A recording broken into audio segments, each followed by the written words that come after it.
I, 28 female, was raised by super religious parents. It was a fight to be able to go to a normal college and not a Christian one with weird rules.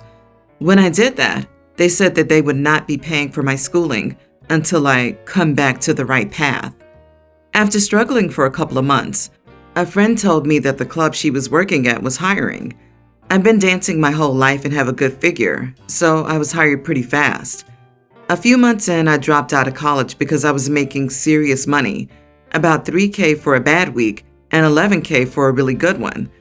When my parents found out, they disowned me. The same goes for all of my extended family except for 2 cousins. Fast forward 9 years. I own my house outright, a Tesla. I don't have debt. I also own an apartment building that I rent. My career has a short lifespan and investments. Now my parents contacted me. Apparently my father lost his business during global issue. My mom has always been a stay-at-home mom. They declared bankruptcy and are really struggling. They live in an old camper. Also, apparently my mom is diabetic now, and my dad has always had heart problems. They wanted my help. I said no, I don't have parents anymore. And furthermore, according to their religion and church, my money was earned while sinning. So to use it is to damn your soul to the bad place. And I really didn't want that for them. So my mom started crying, and my dad said that they didn't know where they went wrong with me. That was the last of it from them. A couple of aunts and uncles called, but they changed their family helps family tune very fast when I asked why they weren't helping them themselves. But now, a couple of weeks later, I'm starting to feel like I was an idiot to them because a month's income would make a really big change for them, but I won't even miss it that bad. So, am I the idiot? Not the idiot. They don't get to say your money is sinful, you're not our daughter, and then come begging for a handout almost a decade later when their finances are messed. You can't have it both ways, parents. They decided their faith and religion was more important than their child, and they could continue living with that decision. Yeah, they didn't even apologize, and they're expecting you to just take care of them like they were the world's best parents. Now, on the other hand, if a month's income can give you peace of mind, then go ahead. Count it as charity and get good karma. How likely are they to leave you alone after you throw a couple of $1,000s at them? It sounds like you need to figure out beforehand what outcome you want. The ball is in your court.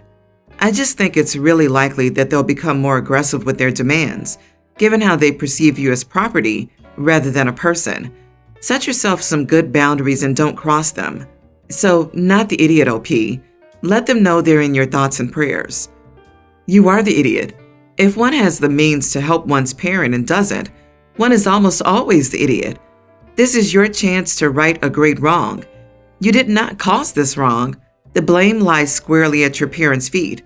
They don't deserve your kindness or help, which would make you helping them so much more wonderful. So do a remarkable thing and throw them at least a lifeline. In the end, you'll be glad that you did.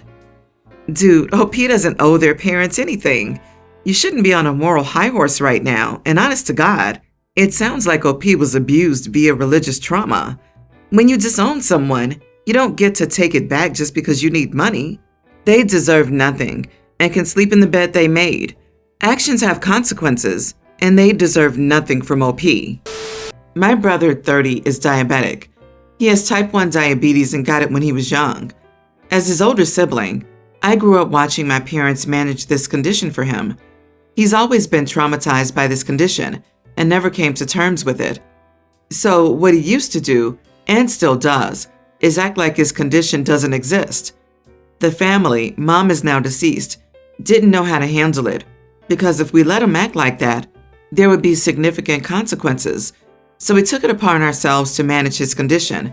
We'd watch his eating habits and correct them, watch his insulin intake, and encourage him to live healthily.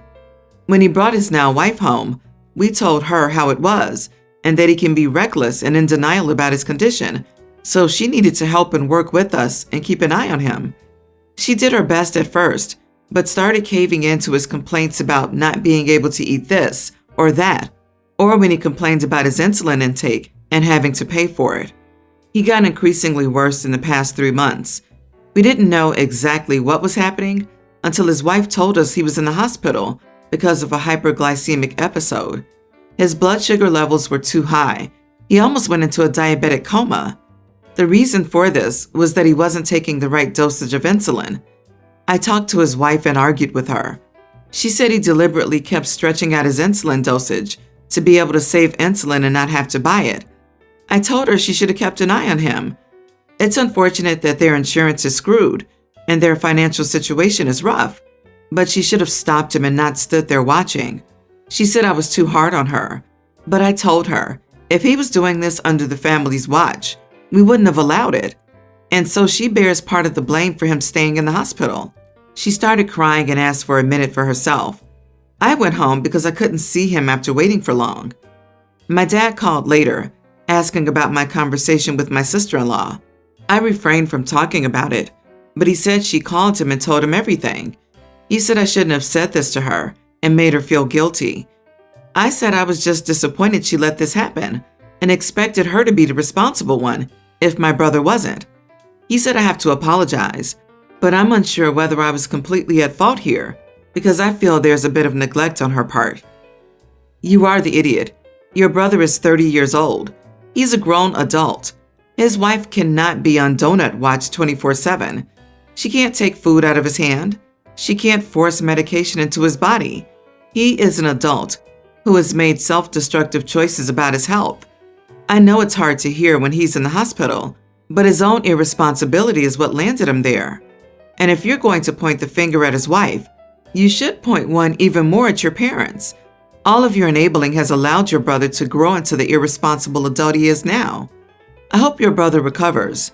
The come to Jesus talk you need to be having is with him, not his wife. You are the idiot. She's his wife, not his mommy. Stop treating women like caretakers. Why is the entire family treating this man like a pet cat who needs to be watched and medicated? The only possible reason for this is that he has mental disabilities which limit his ability to see to his own care. But that's not been established in the story, just that they treat him that way. So you knew they needed financial help to manage his condition and you sat back and did nothing? Or did you do nothing because you know that's not the problem and your brother's just making excuses? If you're not allowed to take his complaints seriously or let him make his own mistakes when he does that, why doesn't she? Poor wife probably thought she was marrying a man and not a toddler. You and your family are to blame. Ever since my brother, 30, moved out to start living with his family in another city, I, 25 male, have been living alone in my parents' house. Our parents go to another country to work and visit 2 to 3 times a year. My brother has twin sons, toddlers, and brings them over almost every week. He leaves them to stay overnight, usually Friday to Saturday or Saturday to Sunday with me, so he can have some fun with his wifey. I love my nephews and don't mind babysitting them at all, but they can be a little too much sometimes. So the other weekend when they brought them over, Tara, brother's wife, told me that they are apparently fully potty trained, had no accidents whatsoever, and no longer needed to wear diapers in bed. I did what I was told, and as you can guess, they had an accident in my bed. I'm not sure if both of them did or just one, but both of them were soaking wet. Apart from wet sheets and clothes, no bigger damage was done. For some reason, I never took off the plastic wrapping around the mattress. I told Tara what had happened, and she just said that accidents happen, and I should have made them go to the bathroom and not give them anything to drink before going to bed. Last weekend, they brought them again. I asked Tara if she brought diapers for them, and she said with a raised voice, "It was an accident, it won't happen again, trust me," and ran back to the car. Night came and I was like, screw it, I don't want to deal with mess again. So apart from one soggy diaper, it went great until I told Tara about it. She literally yelled at me, saying that I'm messed up for forcing her children to wear diapers, that it'll bring back the bad habits, and it wouldn't be a big deal if they had an accident in bed again. I tried reasoning with her, but she just called me a dumb idiot before saying that she'll never bring the kids again and storming off to the car. I looked at my brother who was standing nearby, and it seemed like he was trying to keep a straight face. He followed after her, and when he got to the car, he yelled, "See you next week." Am I the idiot? Why do you even do this? You need to be out with your friends on the weekend, not providing a free babysitting and butt wiping service for your lazy brother and sister-in-law. I never thought of dumping my kids every weekend on my family, let alone deciding it was fine to let them pee the bed and throw a fit when someone found a solution. Right? The entitlement of those two. I have 2 kids and can't imagine getting rid of them every weekend just to have fun. Like, what? OP needs to stop babysitting and set some boundaries. Like, I get if he wants to be a good uncle and help out, but that's just way too much. Not the idiot, but your brother and sister-in-law are freaking idiots. They decided to have those kids, and now they should start parenting their darn kids. They aren't things that you can just get rid of on the weekends and decide to be child-free. That's not how it works. OP, seriously stop babysitting overnights, at least for now. Your brother is a coward who can't stand up to you. I, 28 female, have been dating my boyfriend, 29, for a little over 2.5 years. When we began to get serious, I told him I didn't want to have kids and wasn't interested in that, as it wouldn't be fair to string him along when things began to get serious. He wanted kids, but we talked it over and he decided he could live without kids. Things were fine until we visited my family for my dad's birthday a few days ago. He saw some old pictures of me when I was 20 and heavily pregnant. He was upset and asked me what this was and thought I'd have a child and given them up. I explained to him that my older sister and her husband had been struggling with fertility and she'd had several miscarriages, so I offered to carry their child for them, and my 7-year-old niece was the result of this. I in no way feel maternal towards her. She is their biological child, and I've never felt I was anything but the handy oven for that bun. I never brought it up before as I didn't think it mattered, and it was so long ago that it wasn't really anyone else's business. He, however, feels differently, and when we left, he told me I should have told him and said how it wasn't fair I'd been willing to give my sister a child, but wouldn't even consider having one with him. I got upset, as there is a big difference between carrying a child and raising a child, and told him as much. I told him I was sorry for not telling him, but I honestly hadn't felt it was his business, as it had been years before we got together. I then reminded him how he had been the one to say he could live without children, as I'd warned him long ago. He's still upset with me. I honestly didn't think I did anything wrong here. Am I the idiot? Not the idiot. Does he understand that your niece is not your biological child?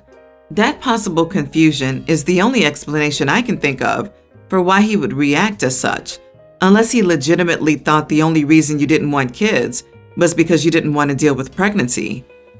I'm going to say everyone's the idiot here. Here's why. You and your boyfriend discussed children, and you had to assume he would see those pictures if he stuck around long. Your pregnancy should have been mentioned. He reacted on a big scale, which is understandable, but he's basically saying you had a baby for them. You should be willing to have one for me too, which is not cute. You both made the mistake of thinking that he could just be okay without kids. If you choose to have kids for him, you will resent him and possibly the kids. Please think this through carefully. I agree that was a red flag for me. Either he's trying to fool himself and will end up resenting her and/or leaving her, or he's hoping OP will change her mind and give him what he wants. Based on his reaction to the news, I'm guessing it's the latter. Honestly, you are the idiot for the simple fact that something like that is huge, even if it wasn't your egg. It's a huge fact not to tell your SO of 2.5 years about, and I think you know that, or you wouldn't be seeking the opinion of strangers online. Can't really imagine going out with someone for that long and not mentioning, "Oh, you know my niece? I'm the one who gave birth to her." I, 48 female, have 5 kids. My twin boys and my triplets, 2 boys and a girl. Currently, the older twins share a room. The younger twins have a room and the girl has a room. All kids could have their own rooms, but they chose to share. This year, my boys all came together. They asked if they could all pool their birthday money for a room makeover. They want their beds and clothing in one room and desk in the other room for a gamer's paradise, and have been saving last year's birthday presents and their Christmas money from the last 2 years. I painted their gaming room a dark gray with leftover paint from my parents' renovation, but added LEDs as the main light source on the ceiling and under the desk and on each shelf, made the closet into a built-in bookshelf for video games and their figurines, along with wall shelves, added a couple of mini fridges for drinks, a mini snack vending machine, and painted their desks to match. Then changed their sleeping and clothing arrangement. I did not spend any additional money outside of the budget, and the boys all helped with the manual labor of moving stuff and painting furniture that my daughter did witness. Now my daughter's jealous that I didn't do her room as well. We explained that the boys have been saving money in birthday and Christmas presents, and she asked me to make a total room makeover plan too. So we did, and it would cost about the same as what the boys did. She wanted all new furniture along with painting it and crafting setup. I told her if she wanted exactly this room, she would need to contribute X amount of dollars, and even came up with a plan if she wanted to do extra chores. All kids get this opportunity, but if she didn't want new furniture, we could repurpose the old stuff between storage and what's currently in there, and she could afford it this year. My husband thinks I'm not being fair to her because there were 4 boys to save money, and there's only one of her. I said we shouldn't be picking favorites and that all kids should be at the same standard. And yes, there's one of her, but I didn't buy the boys any new furniture, and she wants all new stuff, not renovated. Well, we were having a family dinner with my parents, and my daughter asked Grandpa for money because I wasn't being fair and favoring the boys. I stopped that immediately and told my dad the entire story. Now my family is split on the verdict. My mom says I'm the idiot for the same reason as my husband, but my dad says I'm teaching her a valuable lesson on budgeting and repurposing. So my husband and I, who regularly frequent here, are wondering, am I the idiot for keeping my daughter at the same standard as my boys? You are the idiot. I think your husband makes a good point. 4 people can save up quicker than 1 and can make 4 times one person's income. It's great that the boys chose to share, but realistically, this isn't a choice for the teenage girl. It's not her fault she isn't a boy and can't therefore share with the boy. With this in mind, I disagree that she's being treated fairly. I think asking her to save a 4th would be reasonable, as each of the boys did. You are the idiot. I can see where you're coming from. Still, from her perspective, she's the only girl. She's excluded from the gaming paradise because of her gender, excluded from sharing a room because of her gender, and now she's excluded from the decorating and planning like her brothers did, with a lot of help from you. I'm not really surprised she's jealous. Her 4 brothers just worked on a really cool project with her parents, getting the bedrooms and gaming area they want, while she's basically sidelined. I can see why it feels really unfair to her. Did you notice that OP referred to having 2 sets of twins and a girl, despite the girl literally being a triplet of one of those pairs of boys? I can't imagine how excluded she probably feels in that household. I expect there's more going on in that than just a gaming room.